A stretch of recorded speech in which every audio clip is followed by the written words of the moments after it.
சென்ற வீடியோவில் நாம் பில்டத்தான் பற்றி பார்த்தோம். பில்டத்தான் எப்போ நடத்த போகிறாங்க, அதுக்காக எப்படி நம்ம பார்ட்டிசிபேட் பண்ணுறது, அதில் எப்படி நம்ம பங்கு கொள்வது எல்லாம் பார்த்தோம். இப்போ இன்னைக்கு நாம் எந்த ஒரு ஹேக்கத்தானுக்கும் எப்படி ப்ரிப்பேர் பண்ணணும், அதுக்கு என்னென்ன விஷயங்களை நம்ம செய்யணும், எப்படியெல்லாம் நம்மளை தயார்படுத்தி கொள்ள வேண்டுங்கிற கூடிய விஷயத்தை இன்றைக்கி நம்ம பார்க்க போகிறோம். இது பில்டத்தானுக்கு மட்டும் இல்லை, ஸ்கூல் இன்னோவேஷன் மேரத்தானுக்கும் பண்ணலாம். மற்றும் தமிழ்நாட்டில் நடக்கக்கூடிய நிறைய ஹேக்கத்தான்லாம் நடக்குது. அதை பற்றிய ஒரு சுருக்கத்தையும் நம்ம கடைசியில் காட்டுவோம். இது எல்லாற்றுக்கும் எப்படி ப்ரிப்பேர் பண்ணுறது, நம்ம மாணவர்களை மாணவிகளை எப்படி தயார் பண்ணுறதுங்கிற பற்றி இப்போ நம்ம பார்க்க போகிறோம். எப்படி தயார் பண்ணுறதுன்னு சொன்னால், ஆல்பர்ட் ஐன்ஸ்டீன் அவங்க சொல்லியிருக்கிறாங்க என்னன்னு சொன்னால், ஒரு ப்ராப்ளத்தை சால்வ் பண்ணணும். அந்த சால்வ் பண்ணுறதுக்கு நம்மகிட்ட ஒரு மணி நேரம் இருக்குதுன்னு சொன்னால், அதுக்கு 55 நிமிஷத்தை நாம் என்ன செய்வோம், அந்த ப்ராப்ளத்தை பற்றி சிந்திக்கிறதுக்கு பயன்படுத்துகிறோம்.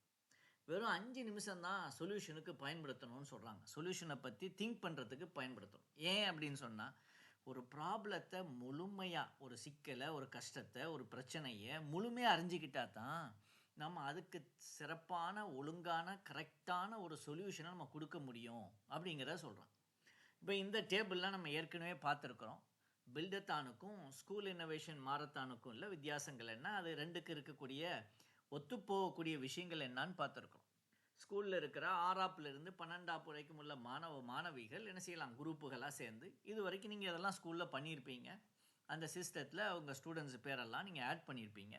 டீச்சர்ஸ் பேர் ஆட் ஆகிருக்கும், ஸ்டூடெண்ட்ஸ் பேர்லாம் நம்ம ஆட் பண்ணியிருப்போம், டீம்ஸ் எல்லாம் ஆட் பண்ணியிருப்போம். ஸோ அதுக்குடைய டேட்டு இப்போ பில்டத்தானில் 4 தீமுகளை வச்சுருக்கிறாங்க. Atma Nirbhar Bharat, Swadeshi, vocal for local, Samriddh பாரத்னு வச்சுருக்கிறாங்க. இது எஸ்ஐஎம், அதாவது ஸ்கூல் இன்னோவேஷன் மேரத்தான், அதில் 7 தீம் இருக்குது. Health and wellness, woman and child development, water, life cycle for environment, cultural pride, tribal empowerment, future ready skills. இன்னும் 8ஆவதாக சொல்கிறதா இருந்தால் ஓப்பன் இன்னோவேஷன், நம்முடைய சொசைட்டியில், நம்ம ஊர்களில், நம்ம பகுதிகளில் இருக்கக்கூடிய பிரச்சனைகளுக்கு நீங்கள் கொண்டு வரக்கூடிய ஒரு சொல்யூஷன், இதெல்லாம் பண்ணலாம். ஸோ பில்டத்தானுடைய கடைசி டேட்டா இருக்கிறது, சப்மிஷன் பண்ணுறது 31 அக்டோபர் 2025 சப்மிட் பண்ணணும். எஸ்ஐஎம் ஸ்கூல் இன்னோவேஷன் மேரத்தானுடைய ஐடியா சப்மிட் பண்ணக்கூடிய நாள், கடைசி நாட்களாக 30 நவம்பர் 2025. ஆஹா, இப்போ நம்ம முதல்ல பில்டத்தானுக்கான வேலையை பார்க்க போகிறோம். என்ன சப்மிட் பண்ணணும், ரெண்டுக்கும் ஒரே அமைப்பு தான். படங்கள் கொடுக்கணும், பிக்சர்கள் கொடுக்கணும், வீடியோ போடணும், இந்த ரெண்டு நம்ம செய்யணும். ரெண்டுக்குள்ளே ப்ரைஸை பற்றிலாம் குறிப்பிட்டிருக்கிறான். ஸோ பில்டத்தானுடைய தீமுக்கு வருவோமே. ஆத்ம நிர்பர் பாரத்ன்னு சொன்னால் அதில் என்ன பண்ணுவோன்னு சொன்னால், செல்ஃப் ரிலையன்ட் இந்தியா. இந்தியா தனக்கு தேவையான பொருட்களை தானாக தயாரிக்கக்கூடிய ஒரு சூழலுக்கு வரணும். சுதேஷிங்கிறது நமக்கு தெரியும், நம்ம நாட்டில் நம்ம சமுதாயம், நம்முடைய மக்கள், நம்முடைய தேவைக்கேற்ற மாதிரி நம்முடைய கல்வி, இதுகளை பயன்படுத்தி கொண்டு வரக்கூடிய பொருட்கள். வோக்கல் ஃபார் லோக்கல், நம்ம பக்கத்தில் இருக்கக்கூடிய பண்டங்கள், பலகாரங்கள், மருந்துகள், மற்ற விஷயங்களுக்கு. இப்போ நம்மகிட்ட டெக்ஸ்டைல் சம்மந்தமாக நிறைய இருக்குது, நம்ம மர வேலைகள் நிறைய செய்வோம், இது எல்லாம் சேர்ந்து இதெல்லாம் ப்ரொமோட் பண்ணுறது தான் வோக்கல் ஃபார் லோக்கல். அடுத்ததாக சம்ரித் பாரத்ன்னு சொல்கிறாங்க. இந்தியாவுடைய வளர்ச்சி சஸ்டைனபிள், ஒரு வளர்ச்சி போகலாம், வளர்ச்சி இன்றைக்கி வளர்ந்துருக்கும் நாளைக்கு வளராதுன்னு போகக்கூடாது. அந்த வளர்ச்சி தொடர்படியாக வளரக்கூடிய ஒரு அமைப்பாக இருக்கணும். இந்த 4 தீம்களில் நீங்கள் எதை வேணாலும் கொண்டு வரலாம். சரி, ஒரு மாணவர்கள் மத்தியில் ஒரு மோட்டிவேஷனை உருவாக்கணுமா இல்லையா, ஒரு ஆர்வத்தை உருவாக்கணுங்கிறதுக்காக இவங்க என்ன சஜஸ்ட் பண்ணுறாங்கன்னு சொன்னால், எந்த ஒரு ஹேக்கத்தானாக இருக்கட்டும், அது பில்டத்தானாக இருக்கட்டும், எந்த ஒரு ஹேக்கத்தானாக இருந்தாலும் ஸ்கூலில் அங்கங்கே போஸ்டர்ஸ் போடுங்க. ஏன்னா மாணவிகளை என்ன செய்ய வைங்க, சிந்திக்க வைங்க, புதுசாக ஒரு சிந்தனைக்கு வரட்டும். புத்தகத்தில் இருக்கிற கல்வி மட்டுமல்ல, புத்தகத்திற்கு அப்பாற்பட்ட கல்விகளும் வரட்டும். உலக சூழலில் நம்ம வாழ்க்கையில் வரக்கூடிய பிரச்சனைகளுக்கு ஒரு தீர்வு கொண்டு வரக்கூடியவர்களாக அவங்கள என்ன செய்யணும், நம்ம தயார்படுத்தணும். அவங்களுக்கு என்ன செய்யணும், ஒரு ஊக்குவிக்கணும். ஸோ அவங்க என்ன செய்ய போகிறாங்க, ஒரு புரோட்டோடைப்னு ஒன்று உருவாக்க போகிறாங்க. புரோட்டோடைப்னா என்ன, ஒரு பிரச்சனைக்கு தீர்வு தரக்கூடிய ஒரு மாடல். அந்த மாடல் எப்படி இருக்கணும், அது ஹார்ட்வேராக தான் இருக்கணுமா, ஃபிசிக்கலாக இருக்கணுமா, தொட்டு பார்க்கக்கூடியதாக இருக்கணுமா, ஒரு சாஃப்ட்வேராக இருக்கலாமா, ஒரு புத்தகமாக இருக்கலாமா, ஒரு சிடியாக இருக்கலாமா, அல்லது ஒரு பண்டம் பலகாரமாக இருக்கலாமானா இருக்கலாம், எப்படி வேணாலும் இருக்கலாம். ஸோ இதுக்கு எப்படி நம்ம vbb.mic.gov.in வெப்சைட்டில் 31 அக்டோபருக்குள்ளே மாணவர்கள் இதெல்லாம் சப்மிட் பண்ணணும். அந்த ஒரு டீமில் ஒரு ஆள் சப்மிட் பண்ணால் போதும், எல்லாரும் சப்மிட் பண்ணல, ஒரு குரூப்பில் ஒரு ஆள், ஒரு டீமுக்கு ஒரு ஆள் சப்மிட் பண்ணால் எல்லாரும் பண்ண மாதிரி ஆகிடும். ஃபோட்டோ போடணும், வீடியோ போடணும். நிறைய வீடியோ போடலாம், பார்த்துக்கோங்க எந்த அளவுக்கு முடியுமோ அந்த அளவுக்கு செஞ்சு போட்டுருங்க. அந்த வீடியோவில் முக்கியமாக நம்ம செஞ்ச அந்த ப்ராடக்ட்ஸ், அந்த கடைசி தீர்வு என்ன, அந்த தீர்வுனுடைய விளக்கம், அந்த தீர்வுனுடைய வீடியோ, இந்த ரெண்டு இருக்கிறது நல்லது. சரி, இன்னோவேஷன் பண்ணுறாருன்னா எப்படி பண்ணுறது? சாதாரணமாக நம்ம ஒரு பரீட்சைக்கு போகிறோம், ஸ்கூலில் படிக்கிறோம் அப்படின்னு சொன்னால் ஒரு கொஷின் கொடுத்தா நம்ம முதல்ல என்ன யோசிப்போம்? நேராக அதுக்குடைய சொல்யூஷனை தான் யோசிப்போம். ஸ்ட்ரெயிட்டாக சொல்யூஷனுக்கு போயிடுவோம். சிந்தனை எல்லாம் அந்த சொல்யூஷனை நோக்கி போகும். ஆனால் இன்னோவேஷனில் அப்படி கிடையாது. நாம் எடுத்த உடனே நேராக தீர்வுக்கு போகக்கூடாது. முதல்ல என்ன செய்யணும்னு சொன்னால் ஐடியேஷனுங்கக்கூடிய அமைப்பு, அதாவது அந்த ப்ராப்ளம் என்ன, அது என்ன பிரச்சனை அப்படிங்கிறது நல்லா தெளிவாக தெரியும். அது எப்படி தெரியுறதுங்கிறது நம்ம அடுத்த ஸ்லைடில் இன்னும் கொஞ்சம் நேரத்தில் பார்ப்போம். அப்புறம் கிரிட்டிக்கல் திங்கிங். பல ஐடியா வரும், இதில் எது சரி எது சரியில்லை, எதை செய்யலாம் எதை செய்யக்கூடாது, எதை செஞ்சால் நன்மை இருக்குது, எதை செஞ்சால் அதில் ஒரு நன்மை இருக்கும், அதன் மூலமாக ஒரு பிரச்சனை வந்துடும். அப்படி வராமல் இருப்பது எப்படின்னு கண்டுபிடிக்கணும். அதுக்கு திங்க் பண்ணணும். அதுக்கு அடுத்தாப்பில் நம்ம ஒரு ப்ரோட்டோ டைப் சொன்னோமே, ஒரு சின்ன ஒரு தீர்வு. அந்த ப்ரோட்டோ டைப் வந்து முதல்ல ஒரு தாளில் கூட செஞ்சு கொண்டு வரலாம். நான் ஒரு புதுசான ஒரு ஃபோன் கொண்டு வர போகிறேன்னு சொல்லி ஒரு தாளில் ஃபோன் மாதிரி மடக்கி கொண்டு வரலாம். அது வந்து ஆரம்ப ப்ரோட்டோ டைப். அப்படியும் செய்யலாம். ஸோ ஒரு ஐடியாவை ஒரு மாடலாக கொண்டு வர்றதுக்கு பேர் ப்ரோட்டோடைப். அதுக்கு ப்ரோட்டோடைப்பை நம்ம ரிஃபைன் பண்ணுவோம், அழகுபடுத்தி ஒழுங்குபடுத்தி சரிப்படுத்தி நமக்கு தேவையான முறைகளுக்கு என்னென்ன தேவையோ, என்னென்ன ஃபீச்சர்ஸ் நமக்கு தேவைப்படுதோ அதெல்லாம் கரெக்டாக கொண்டு வரும். ஆக 4 ஃபேஸ் தான் ஒரு இன்னோவேஷன் செய்கிறதுக்கு. 4 ஃபேஸ்: ஐடியேஷன், கிரிட்டிக்கல் திங்கிங். இந்த ரெண்டும் ப்ராப்ளத்தை சிந்திக்கக்கூடிய, ப்ராப்ளத்தை உணரக்கூடிய, புரியக்கூடிய ஒரு நிலை. அடுத்த 2 ப்ரோட்டோடைப் சம்மந்தப்பட்டது, அதாவது சொல்யூஷன் சம்மந்தப்பட்டது. ஸோ ப்ராப்ளத்தை ஐடென்டிஃபை பண்ண போகிறோம். ஐடியேஷன் இது எப்படி பண்ணுறது அப்படின்னு சொன்னால் நம்ம என்ன செய்யலாம், நம்மளே யோசிக்கலாம். அல்லது அந்த ஃபீல்டில் உள்ளவங்ககிட்ட, ஒரு விவசாயி சம்மந்தப்பட்டதுன்னு வைங்களேன், ஒரு விவசாயிகிட்ட கேட்கலாம், நீங்கள் தினமும் அல்லது அடிக்கடி நீங்கள் ஃபேஸ் பண்ணக்கூடிய 2 முக்கியமான பெரிய பிரச்சனை என்னான்னு கேட்கலாம். பிரச்சனைகள் எப்போதும் இருந்து கொண்டே தான் இருக்குது. ஆனால் அந்த பிரச்சனையை நம்ம எப்படி பார்க்குறோங்கிறது தான் பொறுத்தது. ஒரு பிரச்சனையை பார்க்குறோம், அந்த பிரச்சனையை எப்படி சால்வ் பண்ணுறது, இதன் மூலமாக நம்ம ஒரு ஆப்பர்ச்சுனிட்டி உருவாக்குறோம், நமக்கே ஒரு தொழிலை உருவாக்குகிறோம். அதுதான் ஒரு இன்னோவேட்டருடைய திங்கிங். பிரச்சனையை எப்படி சால்வ் பண்ணுறதுன்னு பார்க்கணும். பிரச்சனையாக மட்டும் பார்க்காம அதுக்கு ஒரு சொல்யூஷனை பார்க்கலாம். எங்கெல்லாம் பிரச்சனையை பார்க்கலாம்? நம்மளை சுற்றி புத்தியும் பார்க்கலாம். ஸ்கூலுக்கு போகிறோம், ஸ்கூலில் ஒரு இதை பார்க்குறோம், ஒன்று தப்பாக இருக்குது, அது ஒரு நல்லா இல்லை, இதை விட நல்லா செய்யலாம், இப்போ இருக்கக்கூடிய ஒரு மெத்தடை பயன்படுத்தி இதை விடவும் இதை சிறப்பாக செய்யலாமே அப்படின்னு யோசிக்கலாம். அப்படி இல்லை, ஒரு பேப்பரில் ஒரு ஆர்டிக்கிள் பார்க்குறோம், அதுக்கு ஒரு முடிவு கொடுக்கலாம், அது சிக்கலாக இருக்குது, இதை விட இதை நல்லா ஆக்கிறதுக்கு இப்படி ஒரு வழி செய்யலாம். அல்லது ஒரு ரோட்டில் ஒரு குழியை பார்க்குறோம், குன்றை பார்க்குறோம், இதுக்கெல்லாம் ஒரு ப்ராப்ளம், இதுக்கெல்லாம் ஒரு சொல்யூஷனாக கண்டுபிடிக்கலாம். ஆக ஒரு ப்ராப்ளத்தை கண்டுபிடிச்சி எப்படி அதுக்கு ஒரு முடிவு கொண்டு வர்றதுன்னு சொன்னால் அதுக்கு டிசைன் திங்கிங்னு சொல்லுவாங்க. இந்த டிசைன் திங்கிங்கில் 5 பார்ட் இருக்குது, அதில் 5 ஃபேஸ் இருக்குது. இந்த 5 ஃபேஸுமே ஒன்றுக்கு அடுத்தாப்பில் வரணும்னு அவசியம் இல்லை. ஏன்னா ஒன்றுக்கு போய்ட்டு திருப்பியும் பல இதுக்கு வரலாம். அதனால தான் நான் லீனியர்னு சொல்லுவாங்க. இது எம்பசைஸ்ன்னு சொன்னால், இப்போ ஒரு ஃபார்மர்னுடைய பிரச்சனை, ஒரு அக்ரிகல்ச்சர் பிரச்சனை, அவரோடு இருந்து பார்த்து அவர்கிட்ட போய் பேசி அவங்களோட இருந்தால் தான் நமக்கு அது தெரியும். நம்ம இங்கே உட்காந்துக்கிட்டு அங்கே உள்ளதை சொல்ல முடியாதே. அதனால் எம்பத்தைஸுங்கிறது அவங்களுடைய சூழலை நாம் உணர வேண்டும், உணரணும். அதுதான் அதுக்கு அடுத்தாப்பில் அதை உணர்ந்துட்டு அதில் என்ன பிரச்சனைங்கிறத டிஃபைன் பண்ணணும். தெளிவாக பிரச்சனையை நம்ம வெளிப்படுத்திட்டா அதுக்கு சொல்யூஷனை கண்டுபிடிக்கலாம். அது ஐடியேட். அதுக்கப்புறம் ப்ரோட்டோடைப்புங்கிறது நாம் பொதுவாக என்ன செய்வோம், ஆரம்பத்தில் ப்ரோட்டோடைப் பண்ணும்போது இன்எக்ஸ்பென்சிவ், குறைஞ்ச செலவில், முழு தீர்வும் அதில் இருக்காது, ஸ்கேல் டவுன் சொல்யூஷனாக தான் கொண்டு வரும். ஒரு சின்ன அமைப்பாக தான் அதில் இருக்கும். அதுக்கப்புறம் அதை டெஸ்ட் பண்ணி இதில் எதெல்லாம் தேவையான ஆட்களுக்கு பிரயோஜனமாக இருக்குது, சிலது தேவை இருக்காது, அந்த ஃபீச்சர்லாம் நோட்டணும், ஆட் பண்ணணும், மாடிஃபை பண்ணுற வேலையெல்லாம் நடக்கும். ஆக இந்த 5 ஃபேஸு தான்: empathise, define, ideate, prototype, test. இது 5மே ஒன்றுக்கு அடுத்தாப்பில் மட்டும் வராது. நம்ம சில நேரங்களில் திரும்பி போக வேண்டியிருக்கும். திரும்பி ஒரு ஸ்டேஜுக்கு போய் அங்கே ஏதாவது மாடிஃபை பண்ணிவிட்டு திருப்பி வர்ற மாதிரி இருக்கும். இப்படியெல்லாம் இதில் நடக்கும். அதில் பார்க்கலாம், இங்கே நேராக போகுது, இங்கேயும் ரிட்டர்ன் ஆகி திருப்பியும் இப்படி வரலாம், இங்கேயும் ரிட்டர்ன் ஆகலாம், இப்படி பல ரிட்டர்ன்கள் வரலாம். இதுக்கு அடுத்த ஸ்டேஜ், 2வது ஸ்டேஜ் நம்ம பார்த்தோம், இங்கே முதல்ல சொல்லிட்டோம், ஐடியேஷன் பார்த்தாச்சு. இப்போ கிரிட்டிக்கல் திங்கிங், இது ரொம்ப முக்கியமான ஸ்டேஜ். இதை தான் ஆரம்பத்தில் நம்ம சொன்னோம். ஒரு ஸ்கூலில் ஒரு எக்ஸாமோ ஒரு டெஸ்ட்டோ வந்தால் முதல்ல சொல்யூஷனை தான் யோசிப்போம். டக்குன்னு சொல்யூஷனை பார்த்து போயிடுவோம். இன்னோவேஷனில் அப்படி இல்லை, ப்ராப்ளத்தை புரியணும். எப்படி புரியுறது? அப்போ எப்படி கிரிட்டிக்கல் திங்கிங் பண்ணுறதுன்னா, இதுக்கு ரிசர்ச் பண்ணணும்னு சொல்லுவாங்க. இந்த ரிசர்ச்சை 2 வகையாக பிரிக்கலாம். ஒன்று ப்ரைமரி ரிசர்ச். ப்ரைமரி ரிசர்ச்னால் நீங்களே அதில் இன்வால்வ் ஆகி பார்க்குறது. எப்படி பார்க்கலாம்? இம்மர்ஷன்னு சொல்லுவோம். அதாவது அந்த இடத்துக்கு போய் அங்கே உள்ளவங்களோட டிஸ்கஸ் பண்ணி அவங்களோட பேசி நம்மளும் அதில் ஒரு ஆளாக பங்கேற்றா நமக்கு அந்த கஷ்டம் தெரியும். ஷேடோயிங், யார் பிரச்சனை வருதோ அவங்கள்ட்ட பேசி பார்க்குறது மட்டும்தான். நம்ம இம்மர்ஸ் ஆக மாட்டோம், உள்ளே போய் நம்மளும் கலந்து கொள்ள மாட்டோம், நம்ம பேசி தெரிஞ்சுக்கிடுவோம். ரோல் பிளே, நாம் என்ன செய்யலாம், சில பிரச்சனைகளை நாமளும் அதே மாதிரி செஞ்சு பார்க்கலாம். அதுக்காக எல்லா பிரச்சனையும் அப்படி செஞ்சு பார்த்தா அது பிரச்சனையாகி போயிடும். சிலதுகளை செஞ்சு பார்க்கக்கூடிய வாய்ப்பு இருக்கும், அதை செய்து பார்க்கலாம், ஒரு நிகழ்ச்சி மாதிரி நடத்தி பார்க்கலாம். அடுத்தது இன்டர்வியூ பண்ணுறது.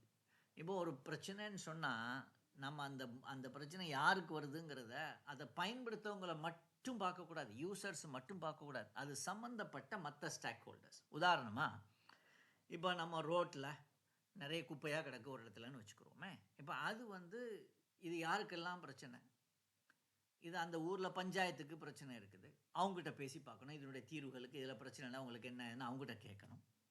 அதுக்கப்புறம் மக்கள், அந்த தெருவில் இருக்கக்கூடிய மக்கள்கிட்ட கேட்கணும்.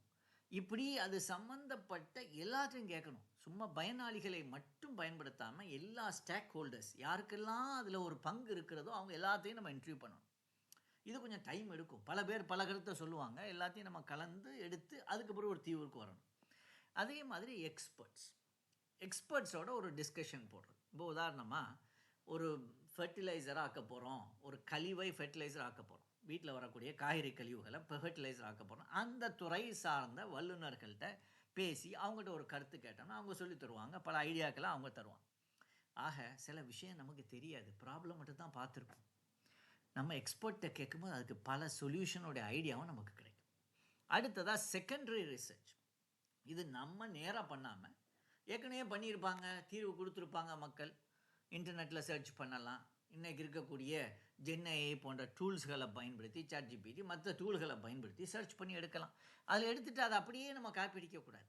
நம்ம என்ன செய்யணும், அதை நம்ம மூளையில் போட்டு கொஞ்சம் வேலை பார்க்கணும்.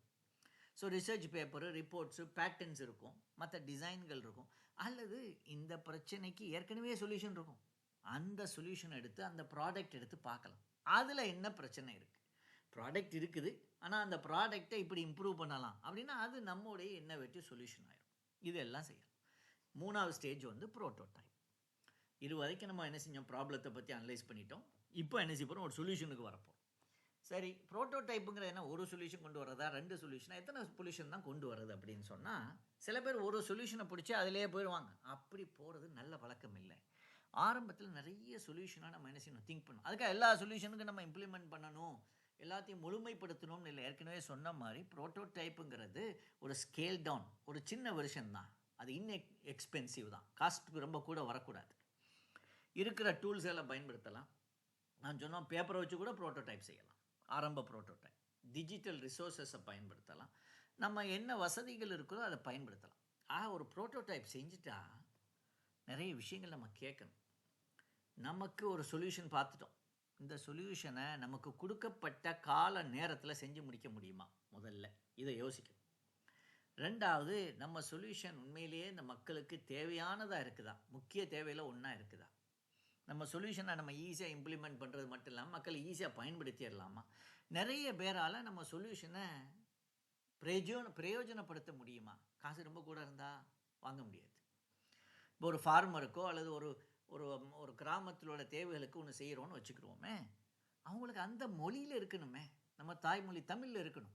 அங்கே கொண்டு போய் இங்கிலீஷ் வச்சா அவங்களுக்கு அதில் பிரயோஜனம் குறைவாக போயிடும். ஆக நம்ம என்ன செய்யணும், பெரிய அளவுக்கு மக்களுக்கு பிரயோஜனப்படுமா, பல நாடுகளுக்கு கொடுக்க போகிறோம்னா அந்த மொழிகள்லாம் நம்ம என்ன செய்யணும், சப்போர்ட் பண்ண வேண்டி வரும். அதே மாதிரி நம்ம வச்சுருக்கக்கூடிய அந்த தீர்வானது சரி ஒரு சூழலில் தான் வேலை செய்யும், இன்னொரு சூழலில் வேலை செய்யக்கூடாதா அப்படின்லாம் பார்க்கணும். இப்போ நம்ம ஒரு சோலார் பேனல் வைக்கிறோம், நம்ம இருக்கக்கூடிய இடத்துல வெயிலே படாத நாடுன்னு வச்சுக்கிறோம், இல்லை ஊருன்னு வச்சுக்கிறோமே, அல்லது கம்மியாக வெயில் வரக்கூடியது. அப்போது என்ன செய்யும், அதில் பிரயோஜனம் என்னான்னு பார்க்கணும். அதே மாதிரி இப்போ ஒரு தீர்வு கொண்டு வரோம், ஒரு ஆளுக்கு இப்போ உதாரணமாக பெரியவங்களுக்கு ஏதாவது உதவி செய்வதற்காக ஒரு எக்யூப்மெண்ட்டையோ ஒரு டூலையோ ஒரு அப்ளிகேஷனையோ என்னத்தையோ ஒன்று கொண்டு வரோம், ஒரு இன்னோவேஷன் கொண்டு வரோம். ஆனால் வளமையாக அந்த பெரிய மனிதர் செய்து வந்த முறைகளை அவர் மாற்றணும்னு சொன்னால் அது நடக்குமா? ஆக நம்ம கொண்டு இருக்கக்கூடிய சொல்யூஷன் ஒரு ஆளுனுடைய வளமை பழக்கம், ஹேபிட்ஸ், அதை மாற்றுற மாதிரி இருக்கக்கூடாது. அதை மாற்றுற மாதிரி தான் கஷ்டம். அதுக்கு அடுத்தாப்பில் ஏன்னா இருக்கக்கூடிய தீர்வுகள் சொல்யூஷன் இருக்க, அதை விட நம்மட என்ன பெனிஃபிட்? காஸ்ட்டில் பெனிஃபிட்டா? காசு குறைவு அப்படி இல்லை, நம்மகிட்ட வந்து சில ஃபீச்சர்ஸ், சில குணங்கள், சில குணாதிசயங்கள் கொஞ்சம் நல்லா இருக்குது, அப்படி இருக்குதா? நம்ம சொல்யூஷனை பயன்படுத்துவதனால சேஃப்டி இருக்கணும். இதுக்கு பிரயோஜனம், நான் இதனால் என்ன சிக்கல் வருது அப்படின்னு வந்துடக்கூடாது. அந்த மாதிரி சிக்கல் வந்தாலும் அது குறைவாக இருக்கிற மாதிரி பார்க்கணும். ஆக இப்படி பல கேள்விகள் நீங்கள் மண்டையில் கொண்டு வரணும். உங்கள் டீமாக உட்காந்து பேசி இப்படி நிறைய கேள்வி கொண்டு வந்து ஒவ்வொரு கேள்வியும் வச்சு ஒவ்வொரு சொல்யூஷனையும் நம்ம தீர்வுபடுத்தணும்னு சொன்னால், சரி இந்த தீர்வு, இந்த சொல்யூஷன் தான் இப்போதைக்கு நமக்கு சரி அப்படின்னு வரும். அதை செஞ்சுக்கலாம். இன்னும் சில குறிப்புகள், ஒரு டிப்ஸ் இங்கே கொடுக்குறதா இருந்தால், ஒரு ப்ரோட்டோடைப்புங்கிறது எப்படி, நீங்கள் எத்தனை ப்ரோட்டோடைப்பு செய்கிறீர்களோ அதுலேருந்து எவ்வளோ படித்து எவ்வளோ கல்வி கற்று இம்ப்ரூவ் ஆகுறீங்களோ அதுக்கேற்ற மாதிரி தான் உங்கள் ப்ராடக்ட் சக்ஸஸ் ஆகும். அதுக்கு ரெண்டுக்கும் ப்ரொப்போர்ஷன் இருக்குது. நிறைய ப்ரோட்டோடைப் செய்ய செய்ய நிறைய தப்புகளை பார்ப்பீங்க, நிறைய விஷயங்களை இம்ப்ரூவ் பண்ணலாம் தெரியும். அப்போ உங்கள் ப்ராடக்ட் இப்போ நல்லா ஆகிக்கிட்டே வரும். நம்ம ஏற்கனவே சொன்ன மாதிரி ஒரு யாருக்கு ப்ரொவைட் பண்ணுறோம் அவங்களுக்கு பிரயோஜனமாக இருக்கணும். மொபைல் ஃபோனில் இப்போ அப்ளிகேஷன் போகிற மாதிரி இருக்கும். எல்லோரும் மொபைல் வச்சுருக்கிறாங்க. அப்போ மொபைலுக்கு போகணும். அவங்கள போய் லேப்டாப்பை திறந்தான் வேலை பார்க்கணுன்னு சொல்லக்கூடாது. அது லோக்கல் மொழியில் இருக்கணும். அப்புறம் ஒரு ப்ராடக்ட், இப்போ நம்ம ஊரில் உள்ள பணியாரங்களை நம்ம கொண்டு வரோன்னு சொன்னால் அதுக்கு ப்ராடக்ட் என்ன செய்யணும், அழகான பேக்கேஜ் இருக்கணும். சும்மா வெறுமனே இருந்தால் மக்களுக்கு அது ஈர்க்காது. அதுக்கு ஒரு பேக்கேஜிங் இருக்கணும். அப்புறம் அதை எப்படி பிஸ்னஸ் மோட்டோவாக கொண்டு வரணும்னு பார்க்கணும். ஆக இந்த ப்ரோட்டோடைப் பண்ணுறது போது நீங்கள் நிறைய ஸ்டெப் பண்ண வேண்டியிருக்கும். முதல்ல வரக்கூடிய ப்ரோட்டோடைப் முழுமையாக வேலை பார்க்கக்கூடிய ப்ரோட்டோடைப்பாக இருக்கணும் அவசியம் இல்லை. ஒரு பேப்பரில் இருக்கலாம், ஒரு கார்ட்போர்டில், ஒரு தெர்மோகோலில், எதில் வேண்டாலும் செய்யலாம். உங்களோட கடைசி ஒர்க்கிங் ப்ரோட்டோடைப் ஒரு பிரெட் போர்டு, ஆர்டுவினோ, இந்த மாதிரி சின்ன சின்ன பொருட்களை வச்சு சேர்ந்ததாக இருக்கலாம். அதுவும் பிரச்சனை இல்லை. ப்ரோட்டோடைப் ஃபிசிக்கலாக தான் இருக்கணும்னு அவசியம் இல்லை. ப்ரோட்டோடைப் டிஜிட்டலாகவும் இருக்கலாம், சாஃப்ட்வேராகவும் இருக்கலாம், ஹார்ட்வேராகவும் இருக்கலாம், புத்தகமாக இருக்கலாம், ஏன்னா பல விஷயங்களாக இருக்கலாம். ப்ரோட்டோடைப்பில் நம்ம என்ன செய்வோம், ஒரு யூசர் இன்டர்ஃபேஸ், ஏன்னா மக்களுக்கு எப்படி இருக்குது, ஸ்க்ரீன் அழகாக இருக்கா, அந்த மாதிரி ப்ரோட்டோடைப்பும் கொண்டு வரலாம். மக்கள்கிட்ட கொண்டு போய் காட்டி, ப்ரோட்டோடைப்பை காட்டி அவங்கள்ட்ட என்ன செய்வோம், இம்ப்ரெஷன் எடுக்கிறது. ஸோ ப்ரோட்டோடைப் வர்றது ஆரம்பத்தில் எவ்வளோ சீக்கிரமாக உங்களால் ப்ரோட்டோடைப் செய்ய முடியுமோ அவ்வளோ சீக்கிரமாக செஞ்சீங்கன்னு சொன்னால் ஆரம்பத்திலேயே உங்களுக்கு சில குறைகள் தெரியும். அந்த குறைகளை நீங்கள் என்ன செய்வீங்க, நிறைகளாக மாற்றுவீங்க. அதை ரிஃபைன் பண்ணி, அதை டெஸ்ட் பண்ணி. ஆக ப்ரோட்டோடைப் தான் உங்களுக்கு என்ன கொடுக்கும், ப்ராக்டிகாலிட்டியை நீங்கள் செக் பண்ண முடியும். இங்கே செஞ்சக்கூடிய இந்த சொல்யூஷன் ப்ராக்டிக்கலா, இதை பற்றி யூசர் என்ன நினைக்கிறாங்க. ஆக இன்னோவேஷனுங்கிறது வந்து ஃபெயில் ஆகக்கூடியது தான். ஆரம்பத்தில் சில சக்ஸஸுக்கு முன்னாடி ஃபெயிலியர் வரும். அதை ஃபெயிலியர்னு பார்க்கக்கூடாது, அது ஒரு லேர்னிங்காக பார்க்கணும். அதில் ஒரு கல்வி கற்று நம்ம அடுத்த ஸ்டெப்புக்கு போகிற மாதிரி வரும். ஆக இன்னோவேஷன் எப்படி இருக்கும்னு சொன்னால், ஒரு டிசைன் பண்ணுவோம், அதுலேருந்து பில்ட் பண்ணுவோம், ஒரு டெஸ்ட் பண்ணுவோம், அதில் சில இதுகள் வேலை செய்யாமல் போகும், மாடிஃபை பண்ணுவோம், இப்படி திருப்பி பில்டு பண்ணி திருப்பி டெஸ்ட் பண்ணி இப்படியே தான் போயிட்டுருக்கும். சில நேரங்களில் பிவட் அப்படின்னு சொல்லுவோம். அப்படின்னு சொன்னால் ஒரு ப்ராடக்டை பண்ணியிருப்போம், ஒன்று கண்டுபிடிச்சிருப்போம், அதில் சில இது வேலை செய்யும், சில இது வேலை செய்யாது. அப்போ என்ன செய்யும், கொஞ்சம் மாடிஃபை பண்ணலாம். சில நேரத்தில் ஒரு ப்ராடக்ட்டை விட்டு இன்னொரு ப்ராடக்ட்டுக்கு அப்படி கொஞ்சம் மாறி போகும். இது எல்லாம் வாய்ப்பு இருக்குது. ஸோ ஒரு உதாரணம், ஒரு எக்ஸாம்பிளை பார்ப்போமே. ஒரு அக்ரிகல்ச்சர் சம்மந்தமாக ஒன்று பண்ணுறதா இருந்தால், ஏன்னா விவசாயத்துக்கு உதவியாக பண்ணுறதுனா இந்த மாதிரி ஒரு மைண்ட் மேப்பை நீங்கள் தயார் பண்ணிக்கலாம். இது ஒரு மைண்ட் மேப். இந்த மைண்ட் மேப்பில் நம்ம என்ன பண்ணுறோன்னு சொன்னால், இந்த அக்ரிகல்ச்சருக்கு ப்ரெசிஷன் அக்ரிகல்ச்சர் இதுக்கு உதவி செய்கிறதுக்கு நிறைய வகையில் பண்ணலாம். ஒன்று நம்ம சாயில் அனாலிசிஸ் சம்மந்தமாக, மண் சம்மந்தப்பட்ட, மண்ணில் ஈரம் எப்படி இருக்குது, மண்ணில் பிஹெச் எப்படி இருக்குது, அது இது சாயில் டெஸ்டிங் மாதிரி உள்ள அமைப்புகளை நம்ம பண்ணலாம். அல்லது வெதர் ஃபோர்காஸ்ட் பண்ணி பண்ணலாம். அப்படி இல்லை, இந்த மகசூல் எந்த அளவுக்கு இருக்கும், ஹார்வெஸ்ட்டை ப்ரிடிக்ட் பண்ணி கண்டுபிடிக்கிறது. இல்லது நம்ம என்ன செய்யலாம்னு சொன்னால், இப்போ சில நேரத்தில் விதைகளை போடுறதுக்கு ட்ரோன்ஸை யூஸ் பண்ணி போடுவாங்க, அல்லது மிஷின்ஸ் யூஸ் பண்ணி போடுவாங்க. அந்த மாதிரி அமைப்புகளில் உங்களுடைய இன்னோவேஷன் வரலாம். அல்லது என்ன செய்யலாம், அவங்க அந்த ஹார்வெஸ்ட் பண்ணி அரிசியோ மற்ற விவசாய பொருட்கள்லாம் வந்திருக்கு, அதை எப்படி மற்ற இடங்களுக்கு கொண்டு போகிறது, அல்லது அதை வேல்யூ ஆடட் ப்ராப்பர்ட்டி பொருளாக எப்படி மாற்றுறது, வேல்யூ ஆடடாக மாற்றுறது. இப்போ ஒரு ஜாமாவோ மற்ற பொருளாகவோ மாற்றுறது, வாழைப்பழத்தில் ஒரு சிப்ஸு கொண்டு வர்றது எப்படி, அந்த மாதிரி பல அமைப்புகளை யோசிக்கலாம். ஸோ பல அமைப்பு இருக்குது. ஆக இப்போ ஆட்டோமேட்டட் மானிட்டரிங், இப்போ விவசாய இடங்களுக்கு, விளை நிலங்களுக்கு உள்ள மற்ற பூச்சிகள் பொருட்கள் வந்துடக்கூடாது, அல்லது மிருகங்கள் போய் அதை நாசப்படுத்தி விடக்கூடாது. இதுக்கெல்லாம் எப்படி செய்கிறது, தீர்வு என்ன? ஸோ நீங்கள் பார்க்கக்கூடிய ஒரு ப்ராப்ளம், ஒரு ஏரியா தான், ஒரு அக்ரிகல்ச்சர் தான். ஆனால் அதில் எவ்வளோ உள் அமைப்புகள் இருக்குது. இப்போ இந்த உள் அமைப்புக்குள்ளே போய் நீங்கள் என்ன செய்யலாம், ஒரு தீர்வை கண்டுபிடிக்கலாம். ஆக வெளியில் நிற்கக்கூடாது, உள்ளே போகணும். உள்ளே போய் அப்படி சிறிய அளவுக்கு போய் குறுகின அளவுக்கு போய் ப்ராப்ளத்தை பார்த்து அதுக்கு சொல்யூஷன். உதாரணமாக ஒரு மோட்டர் பம்பு வேலை செய்யுது. ஏன்னா வீட்டில் இருந்துக்கிட்டே மோட்டர் பம்பை ஸ்டார்ட் பண்ணிக்கிறது, இல்லை டைம் போடுறது, டைமர் போடுறது, இல்லை ஆஃப் பண்ணுறது, இந்த மாதிரி ஒரு சிந்தனை. ஏன்னா இது எப்படி பண்ணுறதுன்னு நம்ம யோசிக்கணும். இதனால் என்ன செய்யும், ஆத்ம நிர்பர் பாரத்னு சொல்லக்கூடிய நம்ம நாட்டிலேயே சொல்யூஷன் கண்டுபிடிச்சி நமக்கே நம்ம பயன்படுத்தலாம். அதை வெளிநாடுகளுக்கு நம்ம என்ன செய்யலாம், சேல்ஸ் கொடுக்கலாம். ஆக இந்த இப்போ பார்த்த இந்த நிகழ்வுனுடைய ரெஃபரன்சஸ் இந்த மாதிரி சைட்டுகளில் இருக்குது. இப்போ ஒரு 2 விஷயம் மட்டும் காட்டிடுவோம். இப்போ இந்த வெப்சைட்டுக்கு போனால் ஆல் இண்டியா லெவலில் ஒவ்வொரு ஸ்டேட்டில் ஏன்னா யூனியன் டெரிட்டரிஸில் எந்த அளவுக்கு இன்னோவேஷன் பண்ணுறாங்க அப்படிங்கிறத காட்டுறாங்க. இப்போ நம்ம தமிழ்நாடு எடுத்துக்கிட்டோன்னு சொன்னால் DPIIT ரெகக்னைஸ் ஸ்டார்ட் அப் எவ்வளோ இருக்குது, எப்படி பண்ணுறாங்க. முக்கியமான நம்ம ஃபோக்கஸ் வந்து ப்ராடக்ட் டெவலப்மெண்ட்டு நம்ம ஸ்டேட்டில் இருக்குது. இப்போ இது வேறு ஒரு ஸ்டேட்டை பார்ப்போம். ஒரு எக்ஸாம்பிளுக்கு இன்னொரு ஸ்டேட்டை பார்ப்போம். இவங்க ஃபுட் ப்ராசஸிங் பண்ணுறாங்க, மகாராஷ்டிரா.